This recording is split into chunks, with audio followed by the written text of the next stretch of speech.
purpose of this program is to acquaint the viewers with the basics of electromagnetic casting. The equipment shown here is located at the Alcoa Technical Center. The vast majority of aluminum is cast by the direct chill or DC casting method. This is a cross-section of a DC mold. The ingot cooling water chamber is labeled A, the liquid metal labeled L, and the solid labeled S. In the DC process, the aluminum solidifies against a lubricated, water-cooled aluminum mold. This mold contact creates general surface roughness and other defects such as lapse and liquation. These defects make it necessary to scalp the ingots and to side trim the sheet coming from the hot continuous mill. With electromagnetic casting, the molten aluminum is supported by an electromagnetic field which is generated in the mold. The field is generated by an electrical current carried by a copper inductor which runs through the mold. This inductor is labeled B. In the EMC process, the metal does not contact the mold and no lubrication is necessary. Because there is no mold contact, the types of defects seen with DC casting are not present with EMC. Therefore, scalping is not necessary for many products, and hot mill edge trim can be eliminated or significantly reduced. This is an overall view of the casting pit at ATC. Some of the hardware may be familiar to you because it is also used in DC casting. However, much of it is new. This cross-section of the EMC mold shows the ingot cooling water chamber, labeled A, the copper inductor, labeled B, an electrical insulator, labeled C, which separates the inductor from the water chamber, and a stainless steel tapered screen, labeled D.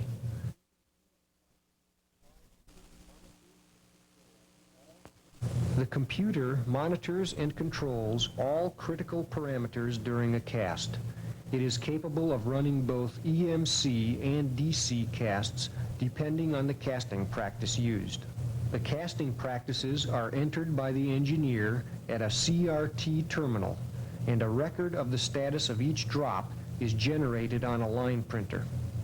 This record includes the casting practice used and any error or alarm messages for any casting parameters which get out of range during the drop.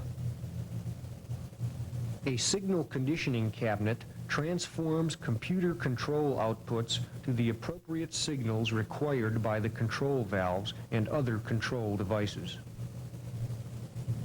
A programmable controller is used for safety interlocks to protect personnel and equipment. Certain safety features are hardwired with conventional relays to protect against a programmable controller failure. Critical safety items are powered by a battery backup power supply called a UPS. In the event of a power failure, the unit will come to a safe and orderly shutdown. The converter supplies power to the inductor to create the electromagnetic field. The current that is generated is 6,000 amps at a frequency of 2,500 hertz. This current is carried to the mold on a thin water-cooled copper bus in a trench below the floor. A water pieces of equipment.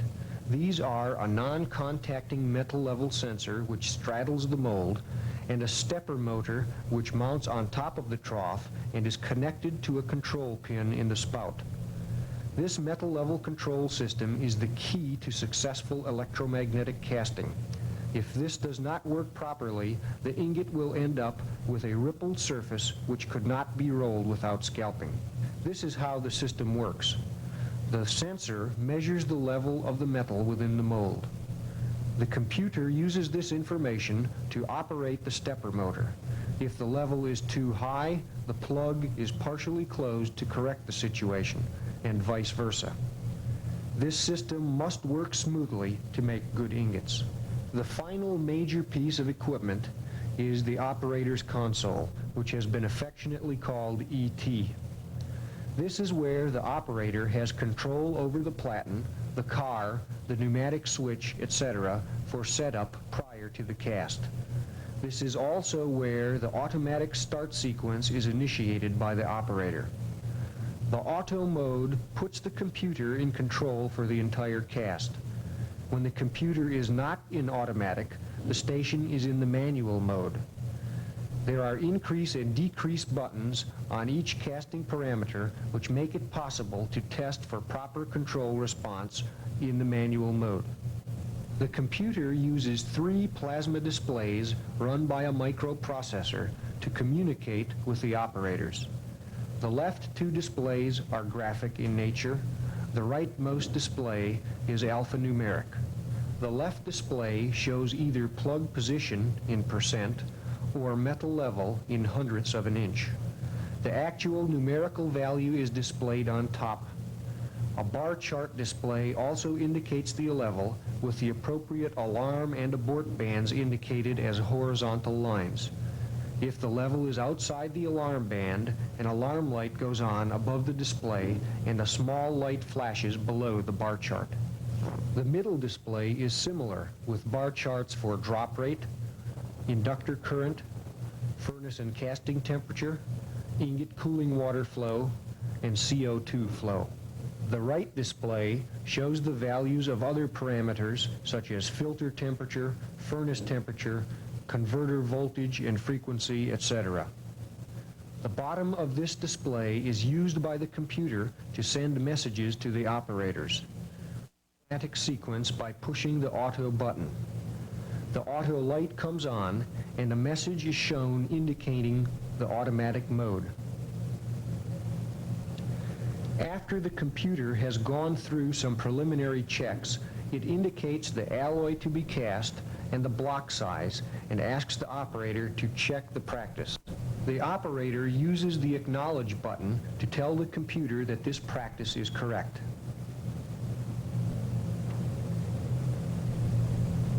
The computer then indicates that this is an electromagnetic practice with 1 mold and asks the operator to again check if this is correct.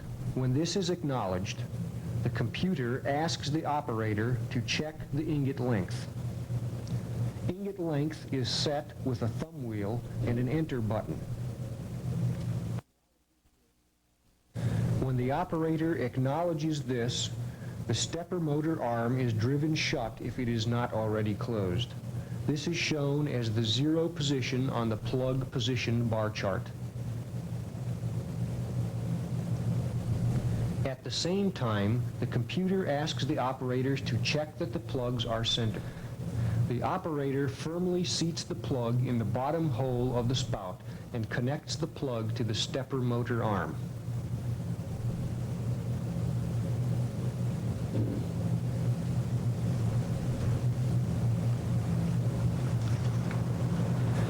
When the operator acknowledges that the plug is centered, the plug is moved to its preset open position.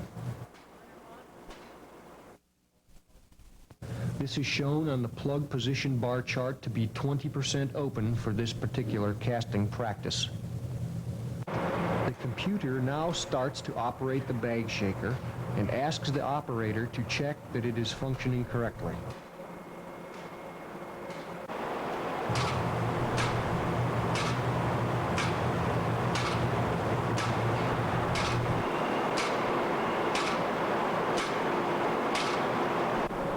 After checking, the operator again presses acknowledge.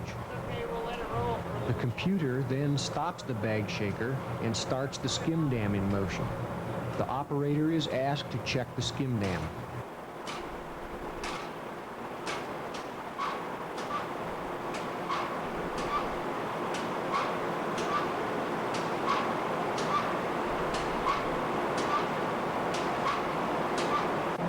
If it is moving properly, he acknowledges this. The skim dam is then stopped, and the operator is asked to check the plug cleanliness.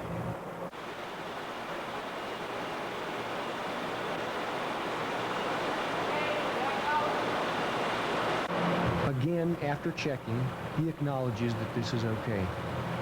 Next, the operator is told to turn on the Flowtron pump, which is part of the hydraulic system which measures the drop rate. Again, he acknowledges. The next message says to turn on the hydraulic pump, which is done and acknowledged. The computer moves the bottom block up until the bottom is sensed by the metal level sensor. The computer performs a quick calibration check on the metal level sensor at this point.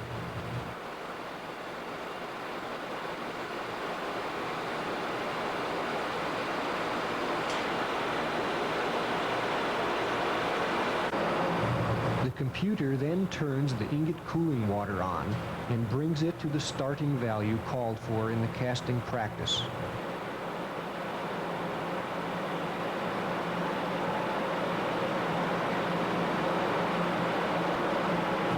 Once it is satisfied that the water flow is sufficient, the CO2 system is operated briefly to check that the system is working.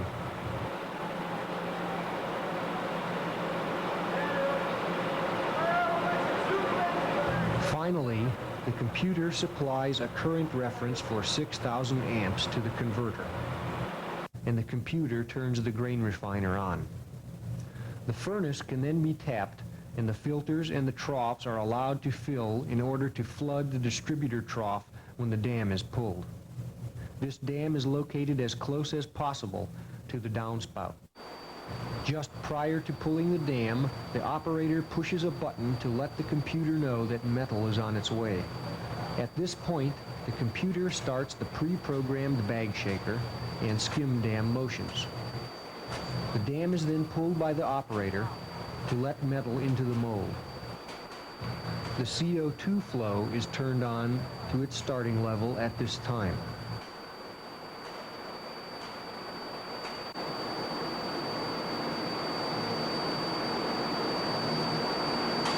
White smoke is evolved from the fiberglass spout sock and metal distribution bag when the molten metal arrives there.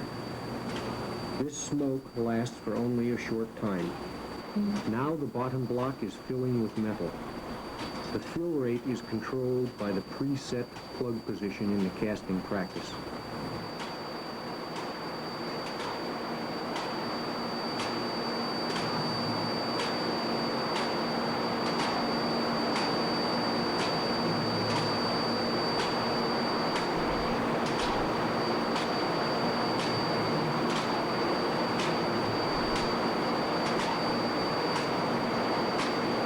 As the metal flows to the edge of the bottom block, the skim dam motion helps to ensure that the metal fills out completely. Once the proper metal level has been reached, the drop starts. The computer gives the starting drop rate reference, and the platen begins going down.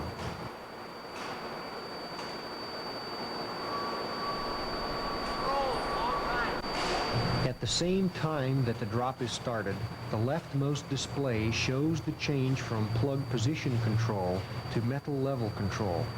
This will remain in level control for the balance of the drop. The ingot is now in the start phase. Here, the casting rate, the cooling water flow, and the CO2 flow are programmed for a smooth start of cast.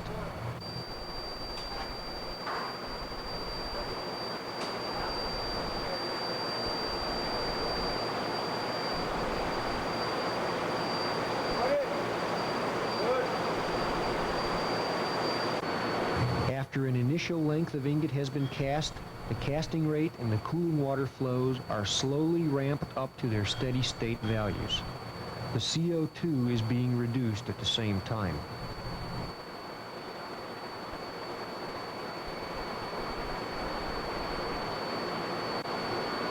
Once this is complete, the cast enters the steady phase. Here the unit is up to its normal casting speed, and all parameters are held constant. Here we see the meniscus of molten metal at the head of the ingot. The gap between the molten metal and the mold wall are clearly seen.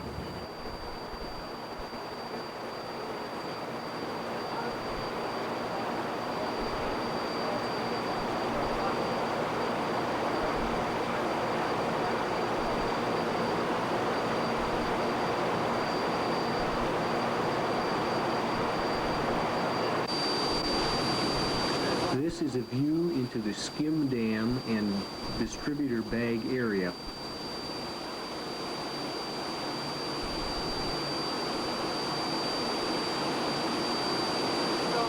Notice that the skim dam is doing an adequate job in keeping the surface oxides within the skim dam and not allowing them to pass onto the surface of the ingot.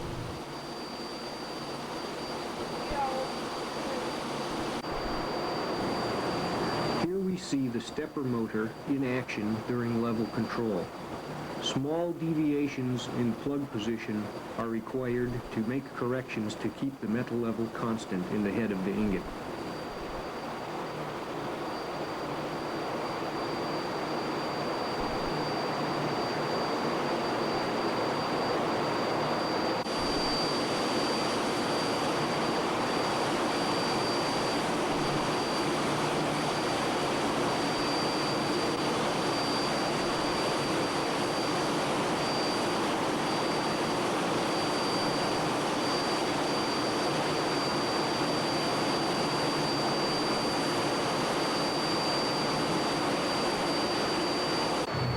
When the ingot gets to a preset length, the computer goes into the end phase and stops the drop.